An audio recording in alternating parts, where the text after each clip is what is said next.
Strategic alliance है, इतना अच्छा अलायंस हमें पास में कहीं नज़र नहीं आता। पास में भी अच्छे टर्म्स रहे हैं ऑन एंड ऑफ, लेकिन इस वक्त उनका बहुत अच्छा अलायंस है। जब ये कॉन्फ्लिक्ट अभी लद्दाख पे अपनी हाइट पे था, जब 20 भारतीय नौजवानों को शहीद किया बैक स्टैबिंग से, मैं कहूँगा चाइनीज़ ने, तो अमेरिका ने ओपनली भारत को सपोर्ट किया। भारत ने स्विफ्ट एक्शन लिया, ऐप्स को बैन करने का सारा कुछ। उसके साथ साथ साउथ चाइना सी और इंडो पैसिफिक में जो जंगी मशकें शुरू की अमेरिकन ने, भारतीयों ने, इवन जापानीज़ और ऑस्ट्रेलियंस और न्यूजीलैंड भी किसी हद तक शामिल था, वो जो शुरू हुई, उससे अमेरिका को सिग्नल मिला, तो वो थोड़ा सा अपने एग्रेसिव रवैये से वापस हटा। ये अभी की बात है, दो हफ्ते पहले की बात है। चाइना अग्रेसिव रूप से या चाइना वापस, मैं ये कहना चाह रहा हूँ, वापस हटा। तो भारत को बहुत कामयाबी हुई अपनी पोजीशन मनवाने में। लेकिन आपने कहा कि अगर ये इलेक्शन सदर ट्रम्प की एडमिनिस्ट्रेशन नहीं जीतती तो जाहिर है कुछ तब्दीलियां तो आएंगी। ये असल में होगा डॉक्टर साहब क्या, अब मुझे जो नज़र आता है वो ये होगा कि चीन को उतना ओपन एंड नहीं मिलेगा। चीन इतना अब खुले तरीके से खेल नहीं सकेगा। थोड़ा सा, ये तो हमने बिजनेस की बात करी, ठीक है। अब हम थोड़ा सा जरा इंडिया और चाइना के बारे में जो फॉरेन कंट्रीज कह रही हैं उनकी थोड़ी सी बात करें। ठीक। पोम्पियो साहब ने जो कहा वो हमें पता है। मैं आपको ना एक ब्रिटिश फॉरेन सेक्रेटरी की, जब वो पोम्पियो साहब को मिले तो उस वक्त उन्होंने क्या कहा, बड़ी इंटरेस्टिंग है, मतलब ब्रिटिश प्राइम मिनिस्टर का भी। उन्होंने कहा चाइना को एड्रेस करते हुए, you can't go make claims for maritime reasons that you have no lawful claim to. You cannot threaten countries and bully them in the Himalayas. You cannot engage in cover-ups and co-opt international institutions like the World Health Organization. ये मैं पूछना चाहता हूँ, इस किस्म की जो चेतावनी है उसका क्या असर होता है चाइना के ऊपर? बिल्कुल डेफ ईयर का होता है या नहीं?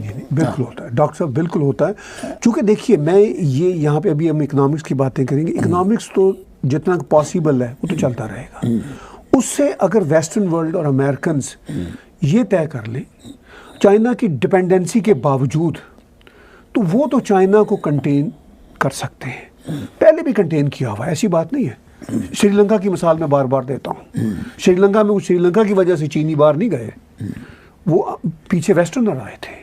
मालदीव की मिसाल में देता हूँ आपको, ठीक है। तो ये जो है, इसी तरह भारत के साथ जो अलायंस है वेस्टर्नर्स का, वो है। और ये बात अब तय है डॉक्टर साहब कि या तो चाइना को बहुत ही स्टूपिड हरकत करके कोई बड़ा ही खतरनाक किस्म का एग्रेशन करेगा, वहाँ पे हिमालय के, भूटान हो, नेपाल हो, भारत के उस सारे पट्टी पे, या वो पीछे हटेगा। चूँकि अगर वो अब आगे आएगा तो ये बात अभी एक छोटे से एग्रेशन के इंसिडेंट से पता चल गया चाइना को कि वेस्टर्न वर्ल्ड भारत के साथ खड़ी हुई है, प्रैक्टिकली खड़ी हुई है। ऐसा नहीं होगा कि सिर्फ स्टेटमेंट्स आई हैं, प्रैक्टिकली खड़ी हुई है। और अगर इससे बड़े लेवल का एग्रेशन कोई चाइना ने करना चाहा तो मुझे लगता है कि चाइना को बहुत ही सख्त जवाब मिलेगा। पहले भी मिल चुका है, अभी रिसेंटली मिला है, और वो इतना सख्त जवाब मिलेगा कि चीन, मेरा नहीं ख्याल कि अब आसानी से कोई एग्रेशन का सोचेगा। अगर सोचेगा तो फिर एक जंग है। नहीं, मेरा ख्याल है कि जहाँ तक चाइना का अग्रेशन है, ये छोटा मोटा तो मैं आपको आगे भी कह देता हूँ, आज भी मैं आगे भी चलता है, छोटा मोटा अभी कहूँगा, छोटा मोटा तो पोकिंग उसने करते ही रहना है इंडिया के साथ। देयर इज नथिंग, 2-4 उनके मर गए, 2-4 उनके मर गए, जैसे पाकिस्तान के साथ हमारा बॉर्डर का झगड़ा चल रहा है, वो चलता रहना। लेकिन एट द सेम टाइम जो इस वक्त चाइना को फिक्र मुझे लग रहा है, जिसकी मैंने आपको पहले एग्जाम्पल दी कि जी साहब ने कहा कि मैं आपका धन्यवादी हूँ कि आपने चाइना को चुना, क्योंकि China is the best country to do business, ये उन्होंने वर्ड कहा। वो एक तो हम इस चीज़ पे एग्री करते हैं कि वो बहुत बड़ी मार्केट है, दैट्स नंबर 1। दूसरा, अगर हम इसको इंडिया के साथ जोड़ें, इंडिया भी बहुत बड़ी मार्केट है। इंडिया में भी इस वक्त कम से कम 200-300 मिलियन लोग ऐसे हैं जो हर चीज़ खरीद सकते हैं। ये अलग बात है कि पिछले 2-3 साल से वो काफ़ी मुसीबत में आए हुए हैं। उनका जो इस वक्त पॉकेट कैश फ्लो खर्च करने का कैश फ्लो जो है वो ना के बराबर रह गया।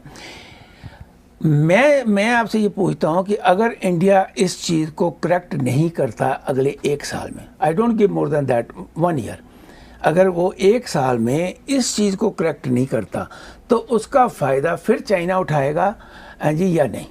नहीं, यकीनी तौर पर उठाएगा। इस वक्त लग रहा है भारत कोविड के बावजूद अभी हफ्ते 10 दिन के अंदर अंदर ही प्राइम मिनिस्टर नरेंद्र मोदी और भारतीय एस्टैब्लिशमेंट ने बहुत बढ़िया मीटिंग यूरोपियन यूनियन के साथ वर्चुअल मीटिंग्स की और उसके रिजल्ट सामने आए हैं।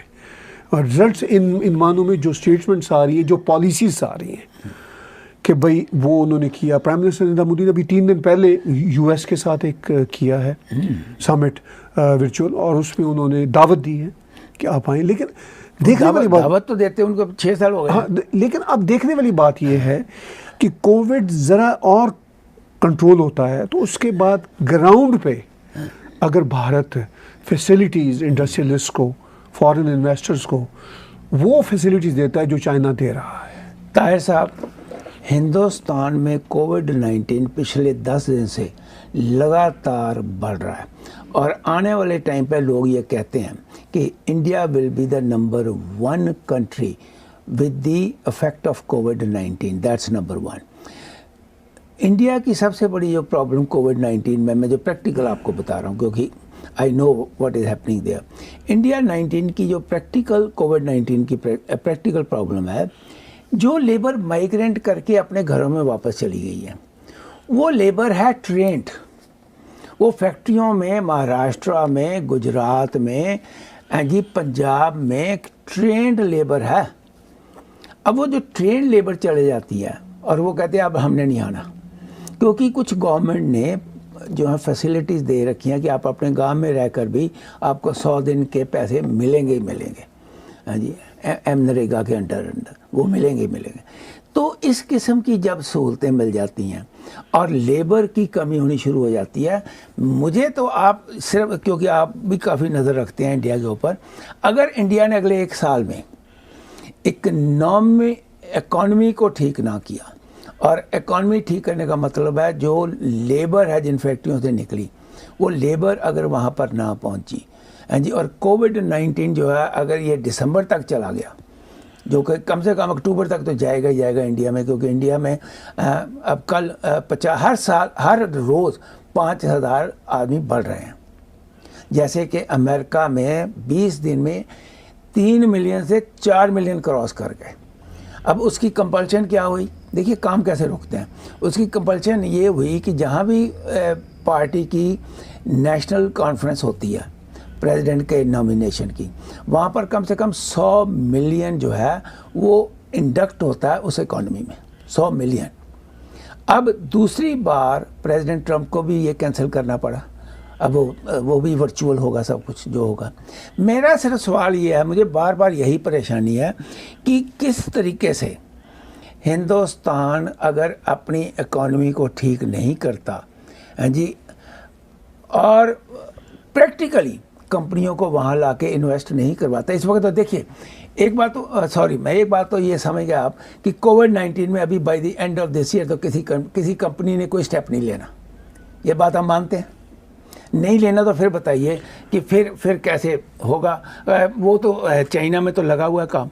देखिए डॉक्टर साहब, चाइना में काम लगा हुआ, लेकिन चाइना में भी इस वक्त बहुत रिस्ट्रिक्शंस है कोविड की वजह से। आप कोविड ने की बात और आप इकॉनमी की बात दोनों जोड़िए। हाँ, तो कोविड जो है वो इस वक्त सिर्फ भारत का मसला नहीं है, पूरी दुनिया का मसला है। मैं कोविड के हवाले से कहता हूँ, मेरे पास ऐसे बहुत सारे वीडियो क्लिप्स मौजूद हैं जहाँ भारत के बड़े टॉप के एक्सपर्ट्स ने प्रेडिक्शन की थी कि जुलाई तक भारत में 2 मिलियन तक लोग मर सकते हैं। ये मेरे पास वीडियो क्लिप्स मौजूद हैं, मैं वो चला दूंगा किसी तरह। ठीक, ऑल इंडिया मेडिकल इंस्टीट्यूट जो सबसे बड़ी इंस्टीट्यूट है दिल्ली में, उसके डायरेक्टर ने कहा था। मतलब ऐसे मेरे पास कम से कम 3-4 क्लिप्स मौजूद हैं, इतनी पर प्रेडिक्शन थी। मतलब शुक्र है कुदरत का कि ऐसा नहीं हुआ, नंबर बढ़ रहे हैं, ठीक है। अगर भारत में चूँकि सोशल डिस्टेंसिंग और बड़ा इम्पॉसिबल सा मामला है, बहुत ही इम्पॉसिबल। मैं इवन बांग्लादेश या पाकिस्तान में भी देखता हूँ, वहाँ जो पॉलिटिकल गैदरिंग्स होती हैं, तो मैं हैरान होता हूँ कि ये कैसे सोशल डिस्टेंसिंग कर सकती है ये कंट्रीज। तो भारत में भी बहुत बड़ा चैलेंज है।